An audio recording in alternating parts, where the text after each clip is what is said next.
Yves Cochet, bonjour. Bonjour. Pourriez-vous nous parler d'une compétence que vous avez développée lors de votre doctorat? Oui, moi j'ai fait il y a une quarantaine d'années des études en mathématiques, j'ai fait un doctorat de mathématiques. Alors les mathématiques sont à la fois très inconnues et très connues, et les compétences qu'on demande aux élèves, aux étudiants, aux chercheurs, aux doctorants, aux profs, j'étais ensuite enseignant, chercheur à l'université, c'est... Pour les mathématiques, c'est, disons, un mélange un peu subtil entre l'imagination et la rigueur. On a l'impression que c'est contradictoire, ça peut l'être, mais il faut énormément de rigueur parce qu'on ne peut pas supporter l'à peu près en mathématiques. C'est un monde idéal, on peut dire platonicien, où on est dans le monde des pures idées. Et d'un autre côté, si on n'a pas d'imagination, si on n'a pas l'idée de structure, de géométrie, d'être abstrait, eh bien on a beau avoir de la rigueur, on reste assez plat. Donc c'est à peu près ces deux compétences. Moi je pense que 90% de la population française peut avoir ces compétences, à condition de ne pas avoir de souffrance physique ou économique et d'avoir les bonnes conditions de travail. Tout le monde peut faire des études de mathématiques, même supérieures. Il en est de même d'ailleurs des autres disciplines, en histoire géo ou en sociologie. Voilà ce que j'ai pu développer peut-être comme compétence. Alors il y a une sorte évidemment de débat, on peut dire épistémologique au sein des mathématiques. Est-ce qu'on invente des êtres mathématiques ou bien est-ce qu'on les découvre au sens platonicien qui préexisterait dans je ne sais quel monde? C'est une discussion qui date de plus d'un siècle entre par exemple Henri Poincaré et puis Alexandre Grothendieck. Est-ce que les différentes compétences dont vous avez parlé, est-ce que vous les avez utilisées ensuite en politique? Alors oui, je suis militant politique depuis aussi une quarantaine d'années, écolo.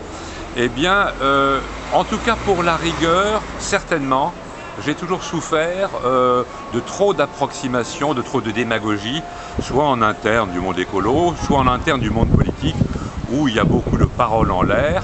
Et c'est peut-être pour ça que je n'ai pas complètement réussi dans toutes mes ambitions. C'est parce que j'essaye d'avoir des paroles, des phrases, des orientations, des analyses, des propositions qui soient assez justes au point de vue de la justice, bien sûr, la justice sociale, mais aussi au point de vue de la justesse. Et ça n'est pas toujours le cas, on voit bien la démagogie qui déferle aussi bien chez les écolos qu'ailleurs et sur nos écrans. Bon, donc c'est à la fois sans doute une qualité, mais aussi un handicap. Si on veut réussir beaucoup, il ne faut pas hésiter à mentir même et à raconter des salades, ça marche, hein, ça marche. Bon.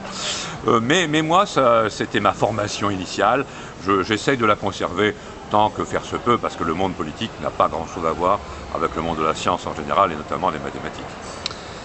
Est-ce que vous auriez des idées pour mieux valoriser le doctorat?